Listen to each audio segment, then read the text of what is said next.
Hey, I'm Scott, and I am an American who has been living here in Thailand for the past 30 years. Yes, 30 years. It's a long time. And believe me, I feel it sometimes. It's a long time.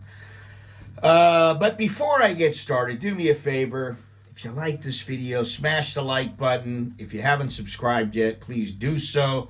Don't forget to hit the notification bell so you will stay informed about my upcoming videos, any upcoming videos or live streams. And also you can send me a Dear Scott letter, or if you want a consultation, just email me at anamericaninbangkok.com. And if you want to be a member of the channel, a VIP member, just hit the join button down below. It's only $1.99. Okay, let's get that out of the way. Today, I would like to clear up a big misconception about a drug here. It's called Kratom. Here in Thailand, it's in numerous countries, but it is here in Thailand, and it is legal. The leaves are legal. Straight Kratom tea is legal. Now, a lot of people outside this country and many other people say, oh my God, it's so dangerous, it's addictive, it's going to get me this, it's going to get me that. No, not necessarily. The real problem is the way that people use it when they mix it with other substances.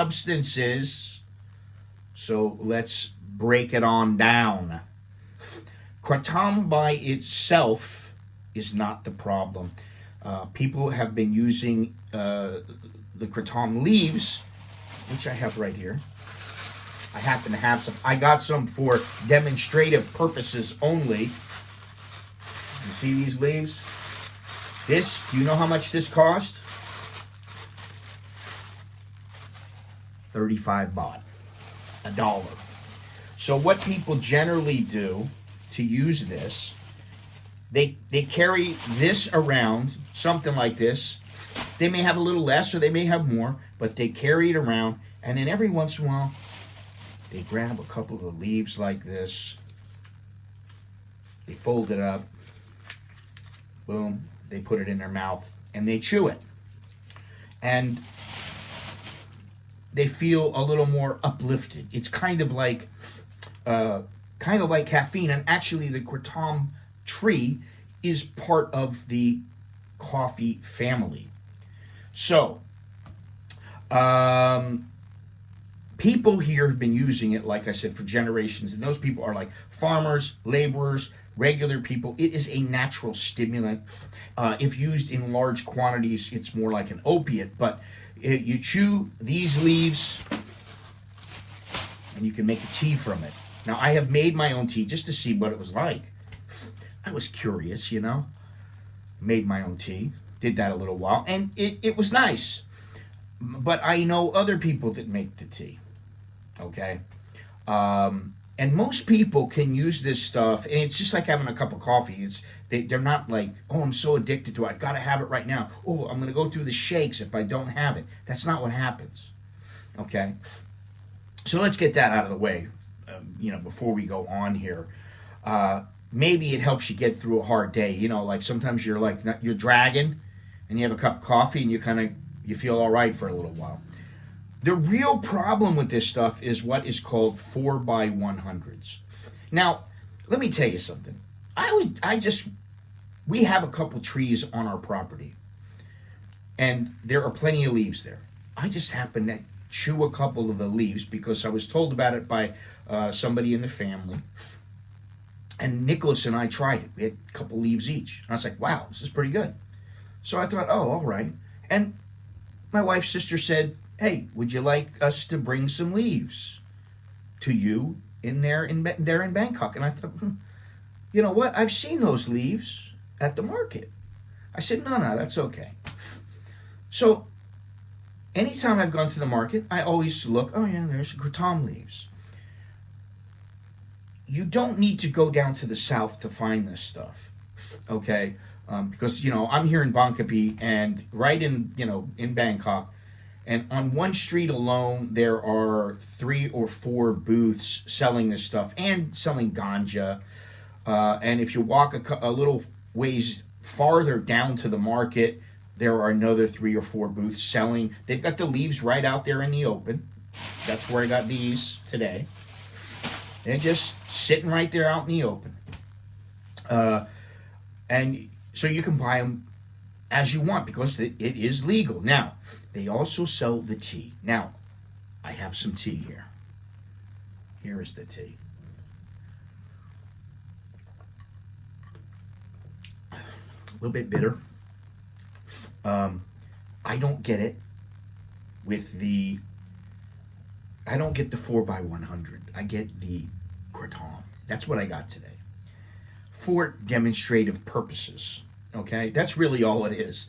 I'm not really into it. I'm not like, oh, I've got to, I'm not into weed. I'm not into any of that stuff now. That's long ago that I tried everything, and I just try to stay away from it now. It doesn't really do much for me. So, but this stuff is actually pretty good. When I'm feeling really tired or I'm really in pain, sometimes it does take the pain away. So if you go into a market, I'm not sure about everywhere else, but in Bangkok, down in the south, you're almost certain to find some kratom leaves and some tea. They make the tea also. The powder and the capsules, which people generally use in the United States, they sell them. I've seen like maybe 2 places that sell it online. And I'm sure if you go to their location, their brick and mortar location here in Bangkok, you want to get some, you can get them. Now, supposedly they're a little bit stronger. I don't know. Maybe this is why people get addicted to this stuff. I really don't know. I'm knowledgeable about this stuff, but I'm only knowledgeable to a limit. So take that with a grain of salt. Something else is that, any place you are in the market, you can just ask somebody in the market or just look around and you'll be able to find it. Because actually, there's, I think there's 1, 2, 3, 4, at least 4 places in the market that sell this stuff. And, they sell other stuff. So you may not even see it. There was on the same street that I'm talking about that's near my house, there are 4 booths. There used to be a guy who sold the stuff like down towards Lot Prow Road, near the main road. And he sold it with a bunch of other things. He sold fruit and vegetables, and then he had a bag hanging there, and that was the leaves. So it is kind of easy to find in the market. In the markets, it is legal, it is common, and most people who use it are not having any problems. But once the cough syrup with codeine comes into the picture, that's when people start getting addicted. That's where the real danger is. And the main place, although it's not limited to there, but down in the deep south, like Yala, Patani, Narathiwat, Wat, the 4x100 problem is worse. There's approximately 5% of the people down there between 18 and 34 are addicted to this stuff. So it's everywhere. And it's mainly for the younger crowd. But, you got teenagers down there drinking this stuff daily and turning into full-blown addicts. And it ties into other problems: smuggling, violence, yaba use. The kratom and codeine fuels some of this violence. It's been going on for years, and there's a lot of people dealing with the addiction there. Anyway, I know from just walking down the street how common it is. I see it all the time, and I see guys at the market. I've been walking through the market. I buy some eggs, buy some bananas. I walk through. I'm getting whatever I get. I start walking out, and places are closing down, and there's guys sitting around with jugs, and that's what they're using. That's what they're drinking. They drink it just like it's regular tea every day. It's like coffee or cigarettes. It's part of their daily routine. And they're not really addicts because they're just using the kratom to get through the day. I mean, are you a coffee addict? I mean, maybe, yeah, you could say, maybe I'm a coffee addict because I drink coffee every day. I don't smoke cigarettes. But, you could say that, okay? And So I guess the main point I'm using here, I'm trying to get across, is that Kratom is not the enemy. It's the stuff that gets added to it. That's why people get arrested for this stuff. They get arrested because of everything that's inside of it. They put mosquito coils inside of it sometimes. I don't know why. The cough syrup, the codeine, that's what gets people addicted and ruins lives, not the leaf. And I had one guy said, "Oh, I know 3 people who died of it."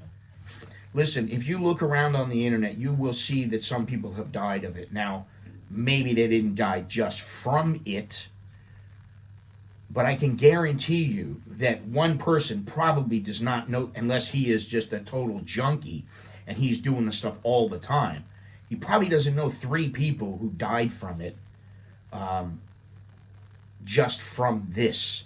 Because if you're just using the leaves, it's not a big deal. Really. I mean, you don't have to use it. You can use it. You don't have to use it. You can do whatever you want. You know, it's like coffee.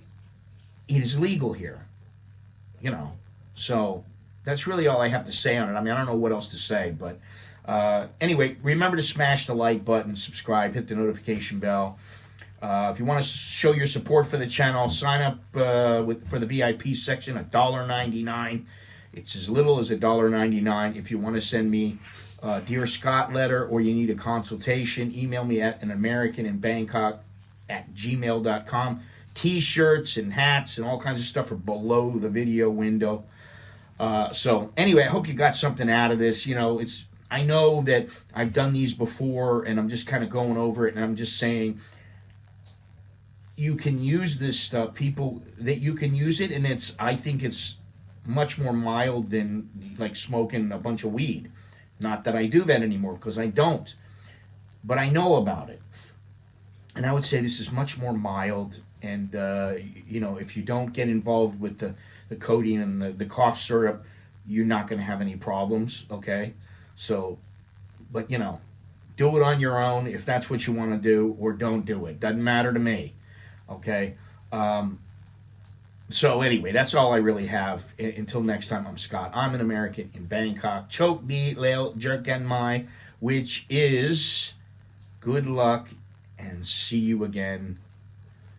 Take care.